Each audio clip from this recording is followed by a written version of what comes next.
Folks, today we're building a firewall, an incredible firewall, the kind of firewall networks dream about. It's strong, it's smart, it's disciplined. Bad packets see it and turn right around. Hackers, they're going to hate this thing. We're talking defense in depth, the best layers, beautiful layers, host firewalls, appliance firewalls, virtual firewalls, working together like an all-star team. Least privilege at the edge. Clean rules in the middle. App awareness at the boundary. If traffic doesn't belong, it doesn't pass. Simple, powerful, effective. We'll map the control plane like pros. Interfaces, NAT, policies, logging, IDS, IPS. We'll tighten every screw, default deny at the bottom, explicit allows on top. Order matters. Discipline matters. No guesswork, no allow any chaos, only the right flows to the right places for the right reasons. And we're not stopping at ports and IPs. We're bringing next-gen capabilities, application ID, user identity, content inspection, SQL injection, blocked, known malware, dropped, suspicious patterns, quarantined. We'll see it, we'll log it, we'll respond to it fast. Public-facing services, they live in the DMZ outside the keep, inside the wall. Admin access through a hardened jump box with MFA and recording. No side doors, no secret tunnels. East-west movement, micro-segmented until an attacker needs a miracle just to move one hop. By the end of this lesson, you'll craft policies that are tight, readable, and auditable. You'll know why a packet is allowed, and you'll know exactly how to prove it. You'll tune noise into signal. You'll ship dashboards that make leadership smile and adversaries cry. We're going to build a firewall that works for the business, not against it. High security, high availability, low drama. The packets that should pass will pass beautifully. The ones that shouldn't, they pay the price at the perimeter. Let's get to it. Think of your perimeter like the Helm's Deep wall in Lord of the Rings. It's not one thing. It's layers, stone walls, soldiers on the ramparts, archers, and the culvert that better be plugged. In network terms, we stack host firewalls, appliance firewalls, and virtual firewalls to get true defense in depth. A Windows host firewall is your character's personal energy shield. It stops cheap shots even if the castle gate falls. The appliance firewall is the main keep. Virtual firewalls are the modular barricades inside the city, spun up wherever your workload lives, letting you microsegment like placing laser tripwires in, well, Mission Impossible. Rule-based filtering is like writing a D&D spell list. Allow TCP 443 from LAN to internet. Block UDP 1900. Stacked top to bottom. Deterministic, explicit, and order sensitive, like firewall, IP tables, or classic ACLs.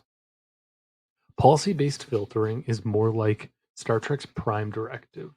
Broader intent. The engine resolves that intent into rules at runtime, factoring users, devices, app IDs, and risk scores. Stateful inspection is your Gandalf. You shall not pass unless you're part of the established conversation.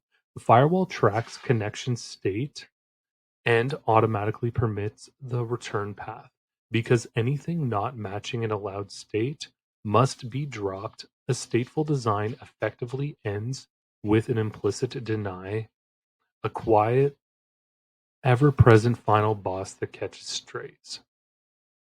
Next-generation firewalls, or next-gen firewalls, is the Batman within prep time of firewalls. Beyond ports and IPs, it recognizes applications, users, and content. It can say, this is a Slack file upload over 443 from finance. Block it. Contains sensitive terms. Throttle if it's a bulk transfer. It's where you enforce zero trustish controls at the boundary. Verify user, device posture, and app behavior. Then least privilege. All the things. Web application firewall guards the castle's keep. API gateways. Classic next-gen firewalls see HTTP on 443. A WAF speaks HTTP and your frameworks. It hunts SQLi, cross-site scripting, and cross-site forgery request forgery.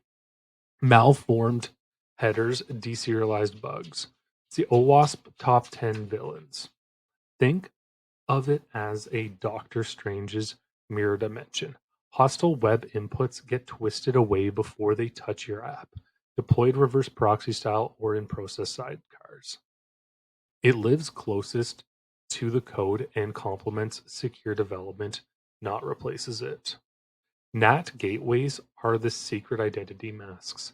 With source NAT, PAT, many inside hosts borrow one public IP with destination NAT port forwarding. The gateway maps a public port to an internal service.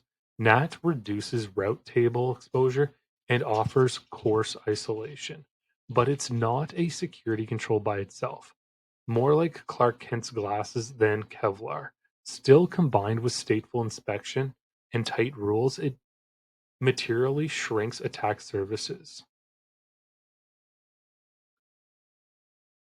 There's also layered placement. So host firewalls enforce least privilege at the workload edge.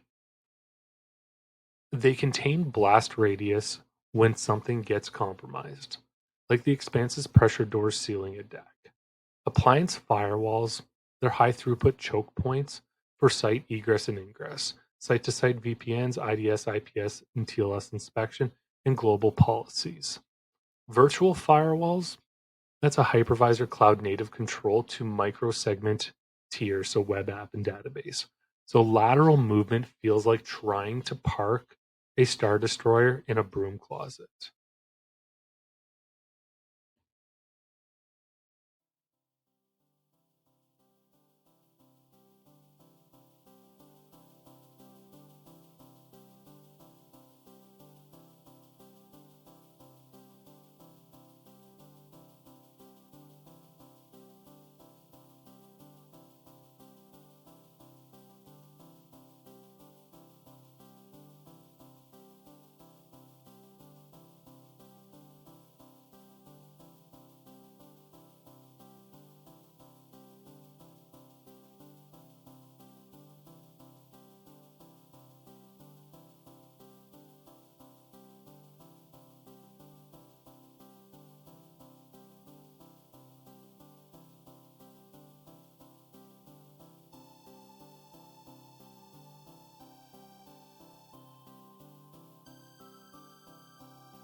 Think of the internet as a citadel in Mass Effect.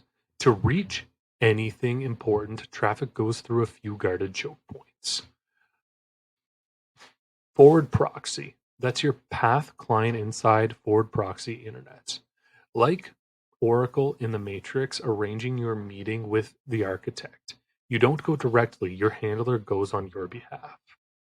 So what does it do? Egress identity shield. Outside sites see the proxy's IP, not each client's, like wearing a stormtrooper helmet to blend in. Policy enforcement and filtering.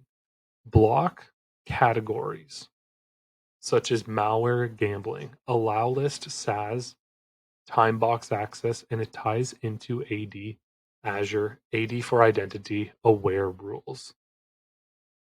So finance can reach payroll SAS, interns really can't. There's also TLS handling, so tunneling through HTTP Connect and SOCKS 5. It passes encrypted streams end to end. Proxy can't see content. Decryption, man in the middle for enterprise CAs. Proxy presents its own cert, issued by your organizational CA, to inspect HTTPS. Great for DLP and AV, but breaks certificate pinning and raises privacy compliance questions. There's also caching and acceleration, so like Pokemart with bulk stock, common files served locally. That's your object cache request coalescing and compression. There's egress control and observability. This is central logs, multi-factor authentication for the web, malware detonation, bandwidth caps, and quota enforcements. But how do the clients use it? There's explicit proxy. So your browser system points to proxy at port 8888 or PAC, WP pad, and auto discover. There's transparent proxying, so network intercepts 80 and 443 and shunts via proxy. It's tricky with TLS and HTTP3 though. There's some typical tech you can use. Squid, Tinyproxy, Bluecoat, Semantic, Zscaler, Cloudflare Gateway, Netscope, Palo Alto, SWG. Protocols such as HTTP, HTTPS Connect, SOCKS 5, and increasingly DOH and DOQ considerations. There's some gotchas though. With DOH and quick bypass, browsers can hop around filters. You may need to block or redirect quick and UDP 443 and enforce enterprise DNS. Open proxy abuse because they don't become the internet's relay. PAC file attacks and NTLM relays that treat PAC as code, serve it securely, prefer modern authentication such as Kerberos and ZeroAuth with conditional access. And then there's obviously those privacy and regulatory issues where TLS interception plus content inspection demands explicit policy, consent, and data handling controls. Your reverse proxy, that's the venue's bouncer and concierge. It's internet, reverse proxy, and internal web applications. The club's front door in John Wick. The bouncer checks your invite, scans you for weapons, then waves you to the right room. So what does it do? Single public face. It hides your app servers. There's no direct hit on any of the addresses. There's TLS termination in modern protocols that handle TLS 1.3, OCSP, stapling, HTTP 2 and 3, offload CPU from the apps. There's load balancing and health checks because round robin, least connection, EWMA. There active passive health probes and connection pooling. Security hardening as well because there's a WAF-ish. Enforce MTLS, JWT, OIDC, verification, header normalization, rate limiting, bot management, and WAF rules such as SQLi, cross-site scripting, and deserialization. There's some edge features too for caching and compression, as well as image and asset optimization and zero downtime deploys, so blue, green, and canary. With your header identities, you've got preserving the client IP via X-Forward 4 or proxy protocol. You lock these down so attackers can't spoof origins, and you can integrate your integrate your SSO at the edge so apps see a vetted identity token. Some typical tech you can use here is Nginx, HA proxy, Envoy, Trafic, Apache HTTPD, the mod proxy, Cloudflare and Akamai, Fastly for your content delivery network edges, AWS, ALB, CloudFront, Google Cloud, and many, many more, even including Azure Front Door.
Think of deception tech like Loki's illusions.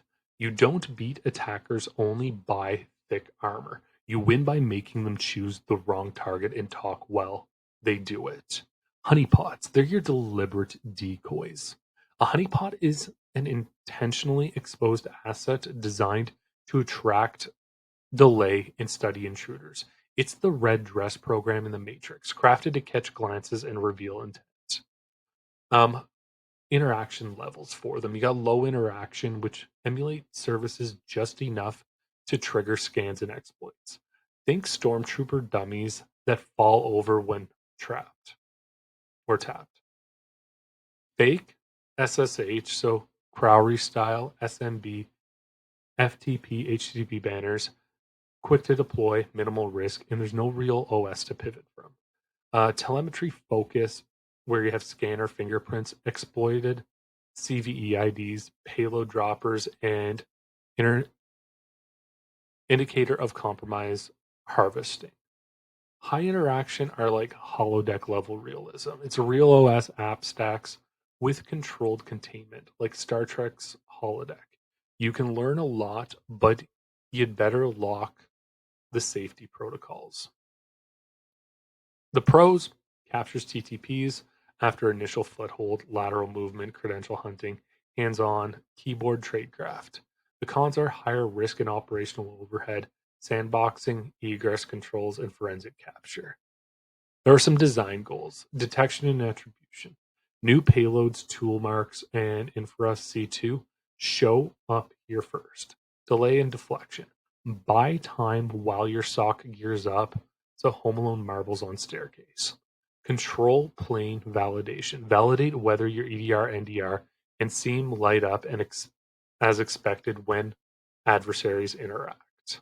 There are some operational must-haves. Containment, because egress allow lists, snapshot rollback, there's no crown jewel roots.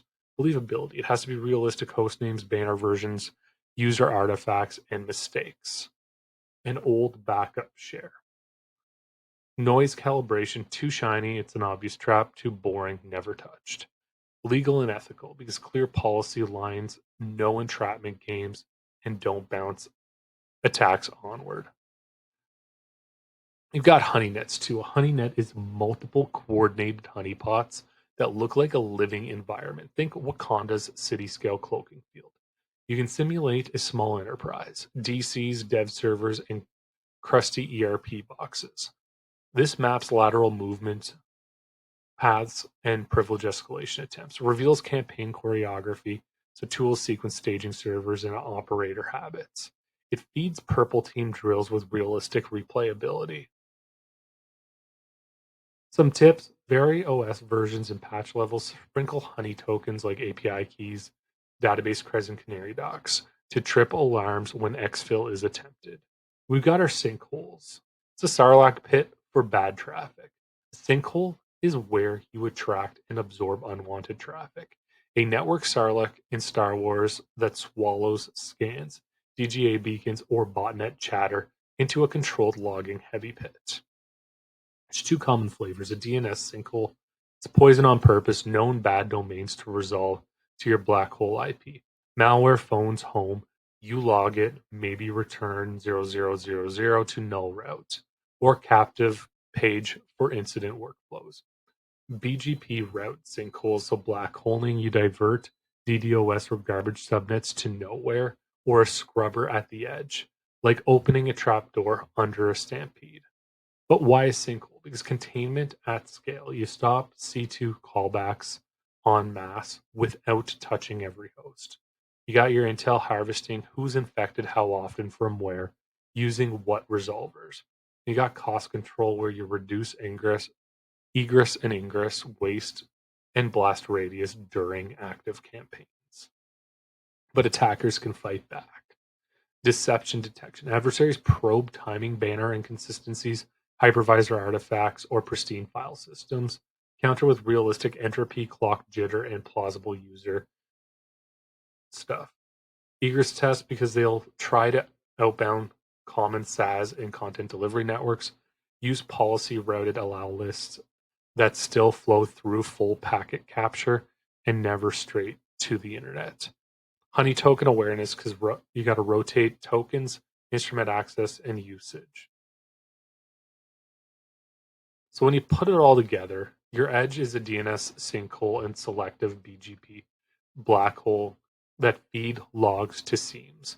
DMZ and internal, a mesh of low interaction honeypots, web, SSH, and SMB to catch scanners. Your core lateral zones, a few high interaction hosts with strict egress and full recording. Everywhere you got your honey tokens scattered across repos, file shares, and CI/CD secrets to detect illicit access. And then your metrics, what you care about: time to first touch, TTP diversity, unique payloads captured, lateral attempts per session, sinkhole callbacks a day, false positive rate in detection. So your honeypot, a single Loki decoy, study the stabber. Honeynet, the holodeck city block. Watch the whole heist unfold. Sinkhole, it's a sarlacc pit. Swallow the noise and keep the intelligence.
So your IDS versus IPS. Picture your network as the Citadel in Mass Effect. IDS, Intrusion Detection System, is Garrus on Overwatch, watches all flows, calls out threats, logs evidence, and pings the SOC.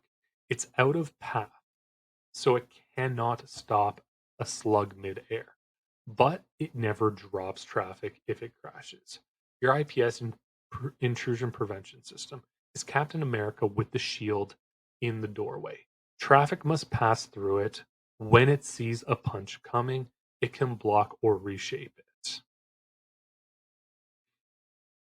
Because, well, it's inline. It adds latency, must be highly available, and failure can become a traffic file break. Inline versus passive. So inline IPS, like placing a force field across a corridor. Pros, it's active blocking, TCP normalization, exploit scrubbing. Cons, latency, budget, fail open, fail close decisions, asymmetric routing pain, and TLS inspection complexity.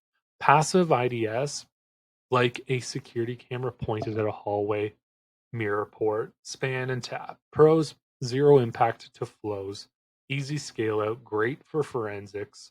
Con, detects only unless you pair with a SOAR firewall automation. It may miss out of bound encrypted context. We got some detection methods. Think of these as different mutant senses in X-Men. Each has strengths and blind spots. Mature programs fuse them. You got your signature base, so that's Wolverine's nose. I know that's it. Matches known byte patterns, protocol quirks, or rule logic. Pros, low false positives, fast and explainable. Cons, blind to novel modified attacks, rule maintenance, and treadmill. Anomaly baselines. This is Vision's pattern memory. Learn normal and flags. Deviations. Pros, finds unknowns and living off the land. Cons, cold start, pain, drift, and alert storms during change. Windows turning heavy. Your behavioral. Those are models, TTP chains, and state transitions. DNS, PS, exec, DC, ERPC, privilege use. Often maps to attack framework. The pros are it's resilient to payload changes. Surface campaigns, not just packets. Your cons are needs context and good graphing, still tunable. Heuristic and machine learning. That's Doctor Strange. I've seen 14,605 features. Statistical features, clustering, classifiers, sometimes deep learning on flows. The pros are high recall for weird stuff, great at sifting oceans of telemetry. The cons are explainability, concept drift, and adversarial evasion. Must be paired with human readable rationales and feedback loops. There's in-band versus out-of-band management. Separate from how packets flow is how you control the box. Treat this like the Bifrost versus ordinary roads.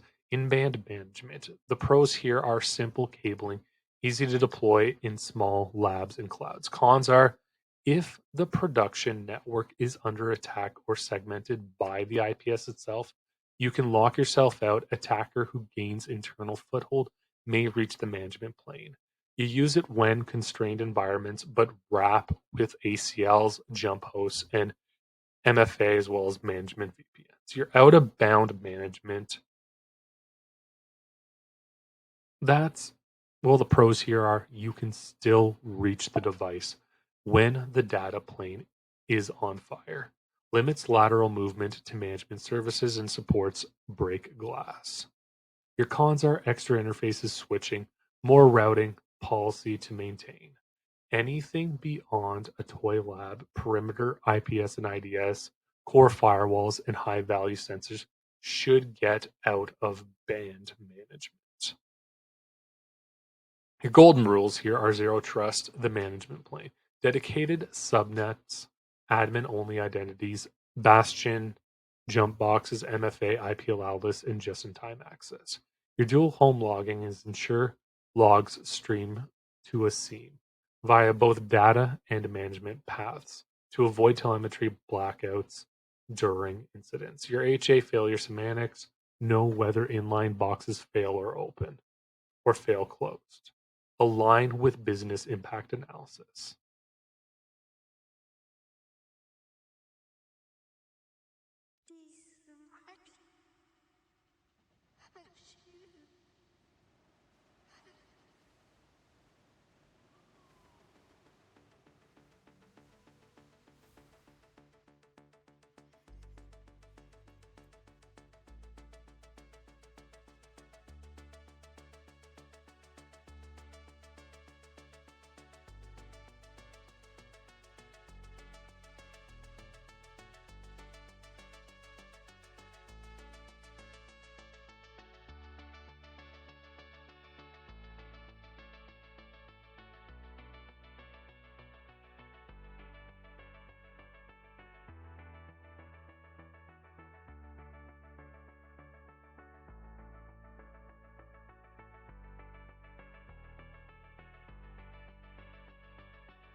we gotta talk access tech, VPN.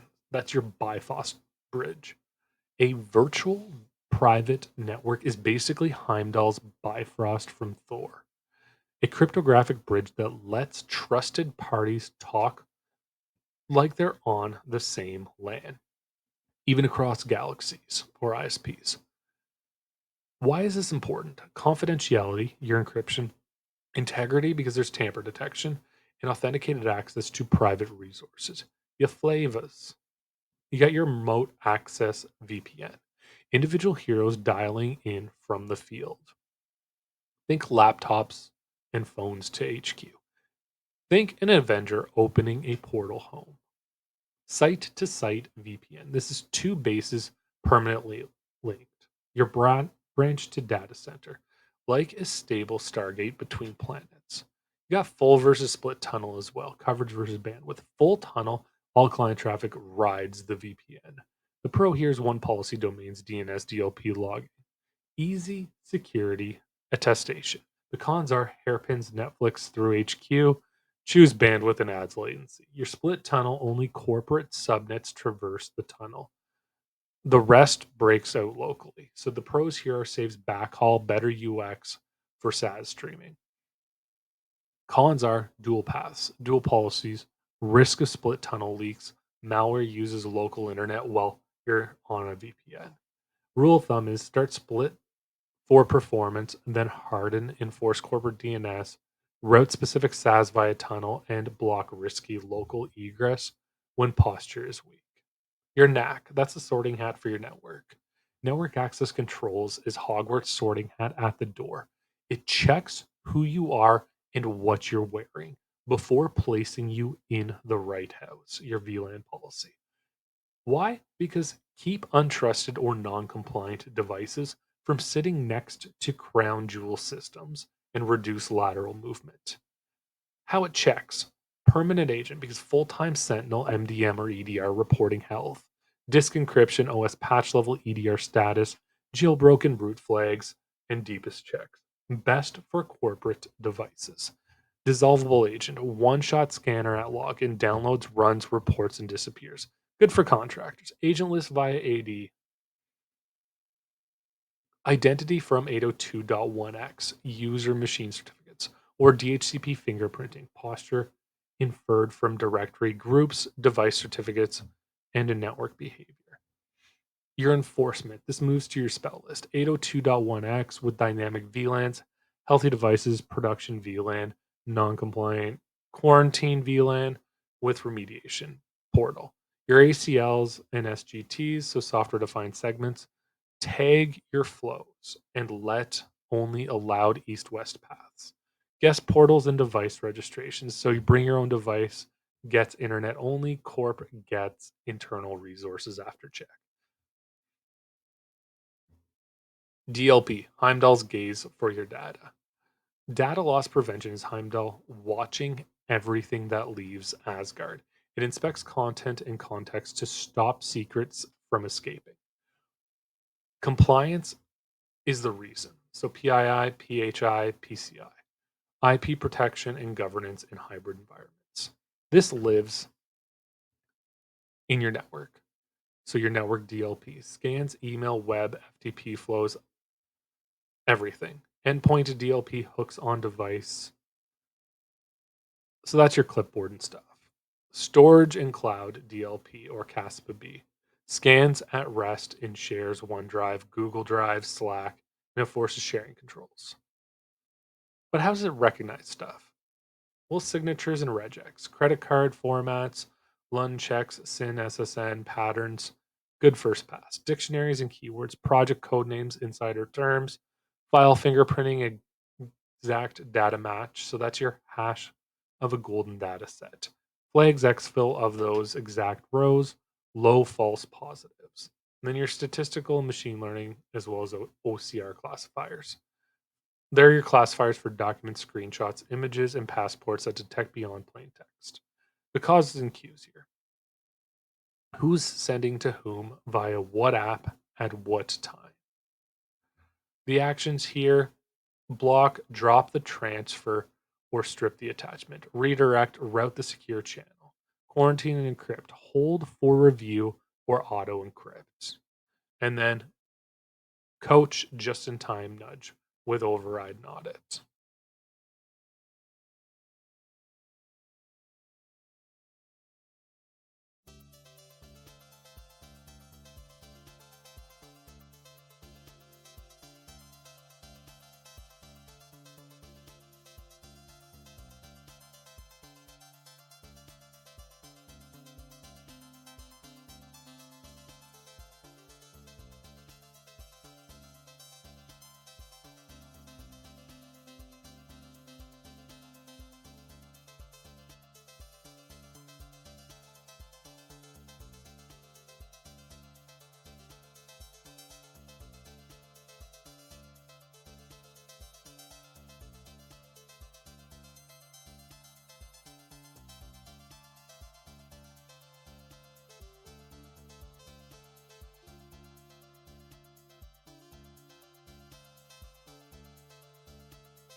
Monitoring and managing. So think of your campus network like the Avengers HQ. Lots of doors, a few choke points, and one intern who keeps plugging things in where they shouldn't. So we got port security, like issuing key cards in control. Each switch port only trusts specific MAC addresses and caps how many can appear. Moves, switch port mode access, limit MAC count, sticky MAC, shut or restrict on violation. This stops casual MAC flooding, rogue hubs, and just plugged in mini switch incidents. Your DHCP snooping and dynamic ARP inspection. your lie detector for L2. DHCP snooping builds a who legitimately got what IP table. Day uses it to nuke ARP spoofing. Why, without it, an attacker plays Mystique and answers, yes, I'm the gateway. Routing security, URPF PCP 38. Mandalorian, no disintegrations rule, drop packets whose source doesn't make sense on that interface. BGP OSPF sanity. TTL security authentication max prefix so your router doesn't accept routes from any Jawa with a screwdriver. Your loop prevention, that's STP, RSTP, and MSTP. This is Ghostbusters. Don't cross the streams. Redundant links are good. Broadcast storms are not. One mispatched cable can turn the LAN into a TIE fighter swarm. Enable BPDU guard route guard at access to keep route where you intend. Monitor for topology flaps. You got your packet capture via span and tap. Security camera versus a one-way mirror. You want to watch without getting in the way, like Batman surveying Gotham from a gargoyle. Span mirror port switched assisted. The switch makes a copy of selected traffic to monitor ports. Quick to deploy, but can drop under congestion and may rewrite timing. Your network tap or optical copper. The one ring for visibility hardware. Inline splitter that passively mirrors both directions with faithful timing. More dollars, more precise. What to capture? North-south choke points, internet egress, and DC edge for threat intelligence and DLP collaboration or corroboration. A few east-west corridors to catch lateral movement. Clock, discipline, NTP, and PTP for analyzers. Time is your truth source. Multi-sensor correlation. How do we analyze it? Well, flow lens, net flow, IP fix for baselines. Deep lens, full PCAP on triggers. Anomaly hunts, top talkers changed 50% this week. New TLS SNI to uncategorized domains. DNS with high entropy or GGA. We've got our file integrity monitoring. This is Heimdall watching for silent changes on hosts. Tools like AIDE, Waza, and OSSec hash critical files, registries, and alert drift. What to watch? Your binaries, libraries, configs, service units, and schedulers. Auth stores and high-value app directories. Your baseline strategy, seal a golden image, post-patch, pre-go live. Version track allowed drift in your signal triage. Log, rotate, package updates via pipeline. Timestamps out of band, unsigned binary swapped, and cron planted at like 3:17 in the morning. Your pairings that sting. So FIM and Sysmon ETW to explain who changed what. FIM plus egress logs. And then you got your QoS and traffic shaping. When everything's on fire, make sure life support wins. QoS is your Starfleet scheduler. Prioritize voice control traffic and critical apps over cat videos. Taxonomy for this. Classification markings. DSCP and COS at the edge. Queuing and scheduling. Priority queuing. Weighted fair queuing for fairness. Policy versus shaping. Policying, hard cap, shaping, smooth burst with buffers, and friendlier TCP. Where do we got to enforce here? WAN edges and busy core links in SD-WAN at the fabric overlay with application ID awareness.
we're just going to breeze over design tech.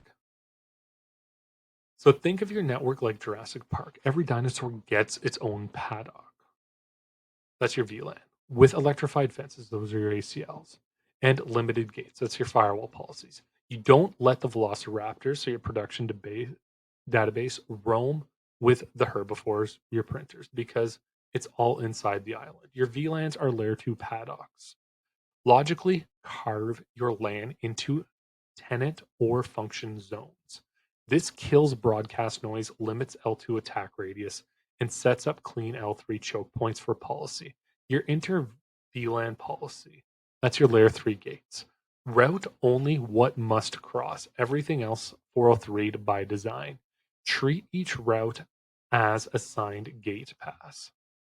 A DMZ is the walled ring where public-facing services live. Reverse proxies, web front ends, VPN concentrators. From the internet, traffic hits the DMZ first. From the DMZ inward, policies are one way and least privileged. Your golden pattern is internet to reverse proxy, WAF, DMZ, and then your app tier internal, and then your database deep internal. Rules of the wall. Allow DMZ app only on app ports. So your 443, 8443. App to database only on database ports from app IPs. And then your DMZ, that's your internal admin. Hard to know. Admin flows go through the jump box. Your jump box. The jump box is